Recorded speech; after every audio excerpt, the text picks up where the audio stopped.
What's the go-to flavor here, Greg? No, yeah, we just been filling for 5 years. Top seller, it's the word lime. So like if there's like a cherry crush, a cherry slush. What's up, Doug? What's up, Arnold?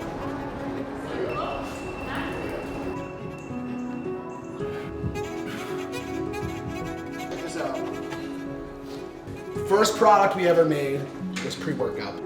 I'm going down 6th Street in my car. Almost anyone can kind of start a 7-figure business. I'm trying to compete with Red Bull. So in college, I was having like 20 eggs a day. Okay. And I was jacked, spending $10 a day on food. Yeah. If I were starting a startup in the nutrition space today, sometimes I wonder if business noise and LinkedIn noise is consumer noise. All right, what are we doing? All right, we got chest day. Chest day? Right? Yeah. You're good.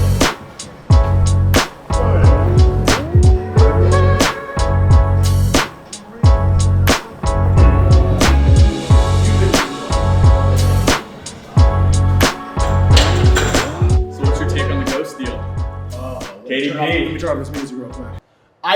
I'm not a Ghost consumer. That's a male customer. I know nothing about that space. I love seeing a transaction in the industry. On the same day the Ghost deal was announced with Keurig Dr. Pepper, my deal with Keurig Dr. Pepper, Bloom's deal with Keurig Dr. Pepper, as our distribution network was signed or announced. So selfishly, it's good for my female purple 12-ounce can because KDP, Keurig Dr. Pepper, will be putting more resources towards their distribution trucks, which means more stops in the stores every week, which means they have better relationships with Walmart and my retailers. So overall, it's great for me, it's great for the industry, and shout out to them, they built like a really cool, unique brand. Check this out. First product we ever made was pre-workout. Bloom was launched in 2019 with pre-workout. Second product we made isn't even here because it's discontinued, which should tell a story about product innovation. Third product was protein powder. So we were running a business that basically made products for women who lift weights, which was very much Mari's community, great community. We love women who lift weights, but a niche community.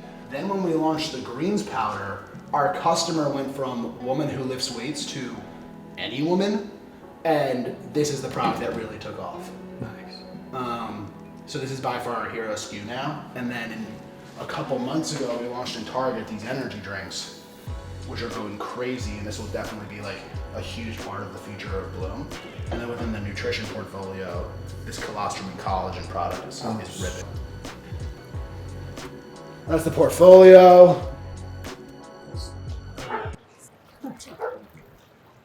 I'm going down 6th Street in my car on the way back from a workout. They have 5 Red Bull Mini Coopers, 3 Red Bull Monster trucks. This is just a normal Saturday. Yeah. This would have been like my biggest pop-up event of the year. Yeah. And I'm driving home and I'm like, how am I going to compete with this? Right. Like I'm trying to compete with Red Bull in theory. And there's levels to this shit. Like I'm not at that level yet. I don't even need to really take inspiration from them.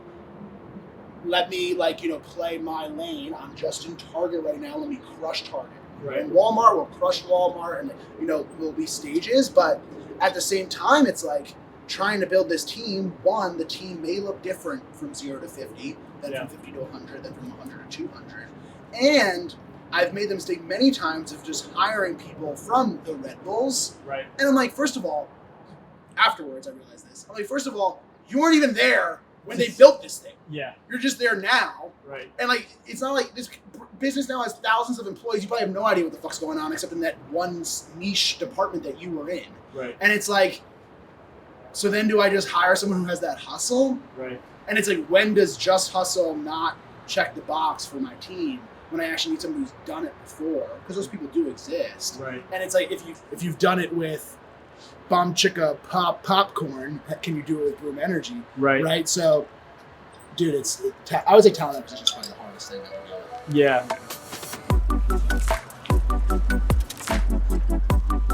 If I were starting a startup in the nutrition space today, it would 100% be around protein consumption.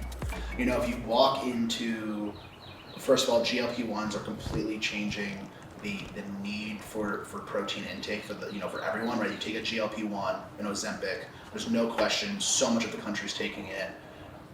You lose muscle mass so fast. You need to keep your protein intake high with the little amount of calories you are getting every day. You walk into a Costco, the amount of prime real estate getting given to protein RTDs, ready to drinks, right? The premier proteins, first of all, they're all lame as fuck, like the way they look.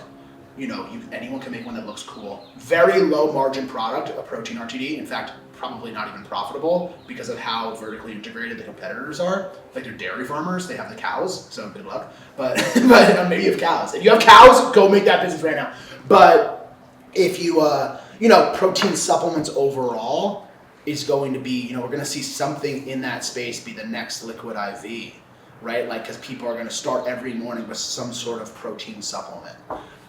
Again, high cost, low margin product, but sometimes you have to enter an uncomfortable vertical to, carve your way in, right? You have to think as the mind of someone taking an appetite suppressant, right? So if you could put something into a shot, if you could put something into like a small stick packet that's like concentrated protein, I don't know much about protein. I'm big into collagen, I'm big into colostrum. Obviously we just launched a colostrum collagen. But in theory, that's only 6 grams of protein. So, a serving. So, not even.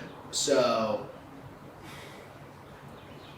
yeah, you would need to make something like in the 20 gram mark. Okay. It's something in the and 20. The form factor is a variable. It doesn't have to be, you're not saying do an RTD. You're saying that's what's getting real estate right now. Maybe you launch one of those. Maybe you find another form factor, whether it's a shot, whether it's a powder, or something like that. If you are a proper new entrepreneur, no matter what age you are, and assuming you don't have like meta capital, it's going to be a powder. Yeah. You're not making anything in liquid form. You need money to do that. But yeah, I think something in powder form that kind of changes the space, or maybe your branding is so unique that you're able to disrupt a super saturated category. But the protein space is on a rocket ship. There's no doubt about it. Mm-hmm. Yeah.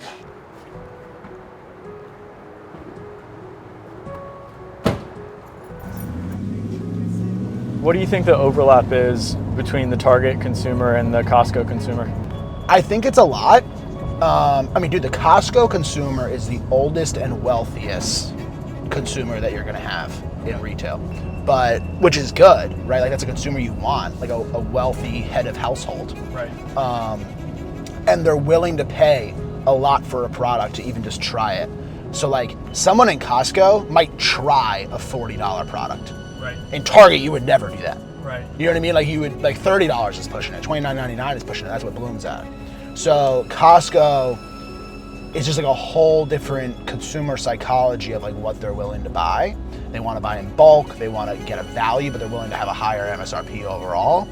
I think you don't have what we're working towards is to have this all the time, but we've had a couple of weeks where we have like a pallet drop where like the pallets have like a skirt underneath, right? And like you have these like trays, and that's how you educate the consumer of what the product is. But there's also a scenario where like my products are known on social media, and that's why like I have a digital consumer who has an omni-channel shopping behavior, meaning like they're on TikTok but they go into Target and Walmart. I'm not sure if the 50-year-old woman at Costco is on TikTok. You know what I'm saying? So like we're still trying to figure out like if that consumer even knows what Bloom is. And if they don't know what Bloom is, I need to make sure the point of sale in Costco, like the shelf, has like a lot more education than I'm used to providing in Target. Because in Target and Walmart, the consumer has seen my product digitally already. You got what I'm saying? Yeah, absolutely. All right, so this is Nutrabolt. These are the investors, or the largest investors in Bloom Nutrition as of January 2024. And Bloom Nutrition still has a headquarters in Venice Beach, California, but Mari and I have lived in New York, Philadelphia, Boulder, Colorado, Los Angeles, Austin during our career. If you're interested in CPG on a career level all the way up to starting your own entrepreneurial level, I've never experienced such a community that Austin has. It has been like everything I've always wanted the entrepreneurship community to be when I moved to those places. All right, let's get it. If I'm in Austin, I'm here 5 days a week, proper work day.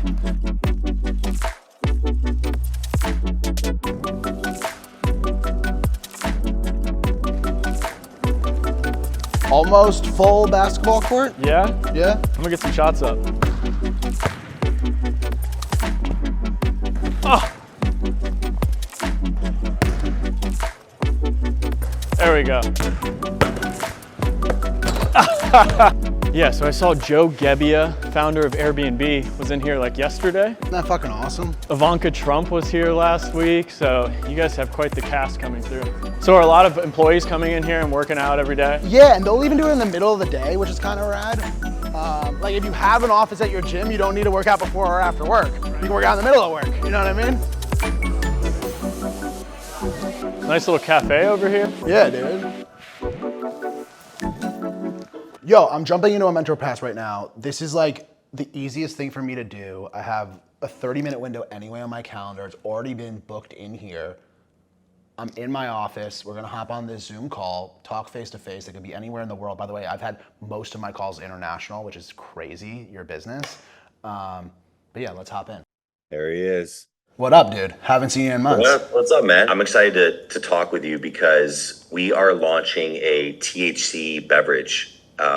Super excited. And I know you guys just launched, obviously, your energy drink. I've been keeping tabs on what you guys are doing and super impressed. I mean, I've got these cans here. We're doing all the different, mock-ups and that whole process. So I just kind of have a million questions as it comes to the cans because we've really been a gummy company, and I think this is going to take us to the next level. And I'm just really excited. But there's a lot of hurdles and a lot of new challenges ahead with this category. And just so you have reference, it's hemp derived, so it's federally legal. Yep. We shipped all 50 states. Retail is still kind of a question mark because a lot of retailers don't want to carry that risk. So we're going to do this launch primarily D2C.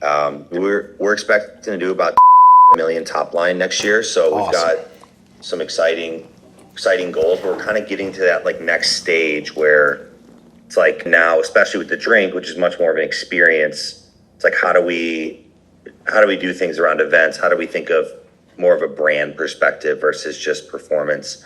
It's kind of the first question I have and kind of been thinking about. But yeah. So what's been cool about the beverage from my experience, and a lot of mass compliant beverage space is distribution is a huge part of it, getting the can in front of people. It's a big impulse purchase. So if you really want to have a good placement in the store, and that will dramatically affect the amount of conversions happening with your product. That said, I come from a D2C background, so I'll try to, the early days of Bloom, the first 2 years were all D2C, and there were some things that I would have done back then if I knew I would become omni-channel. So I'll try to give the advice from that perspective in the sense that, hopefully in 2030 you will be in Whole Foods, Yeah. which is how I think you should think about it. So I think, in proper beverage marketing rules, cans in hands is generally in the DNA of a beverage brand, which just means field teams handing things out. And so I think that I see this call out on your website of take it before you go on a run. I think these Austin-based run clubs would be a sick place to, in a compliant manner, give out some free samples before someone runs. These run clubs are young kids who, love shit like this. And giving it out for free, right? And then, there's something called a can, it's called a wobbler or it's basically a marketing insert that's attached to the top of the can. And, okay.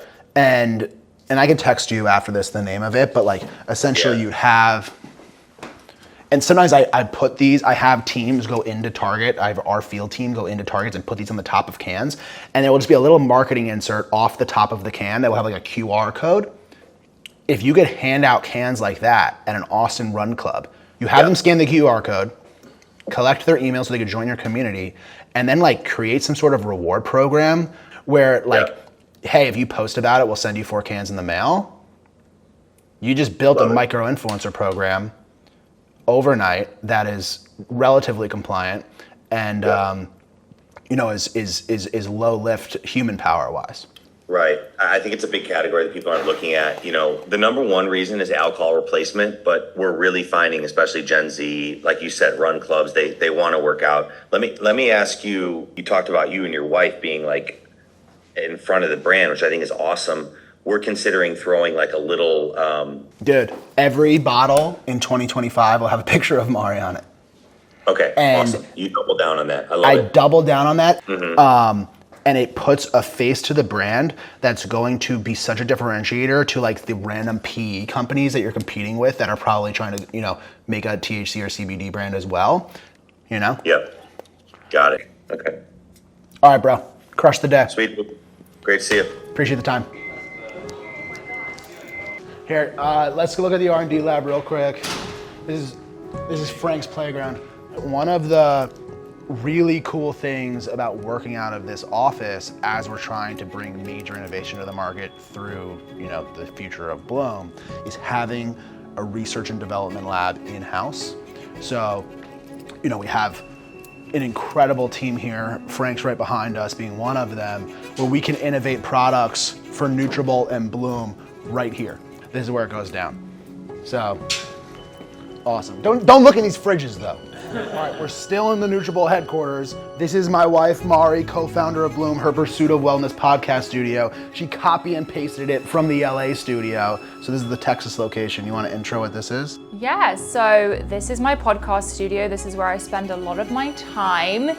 It's really just been an extension of my social media platform and a great way for me to bring experts on the show, learn more, add value to the community. Excited to have Greg today to talk business. The real Liver King. All right. All right, you want to just roll now? Yeah. Okay. All right, so we're wrapping our day with Greg LaVecchia. Incredible day. We had a workout at the house this morning, and then got to jam a little bit, talk business in the kitchen, and then came over to Nutrabolt headquarters, which now Bloom has a big office at. Greg had to jump on a MentorPass call actually with Mike Lee, who's got a great CBD company, and then now we're finishing things up. So you get a little glimpse of what it's like to run a very large 9-figure business, and I think I learned a lot from Greg today, so I hope you learned a lot too. And go ahead, hit that like and subscribe button. We'll be bringing more content with more mentors and more free game to the YouTube channel. So thanks.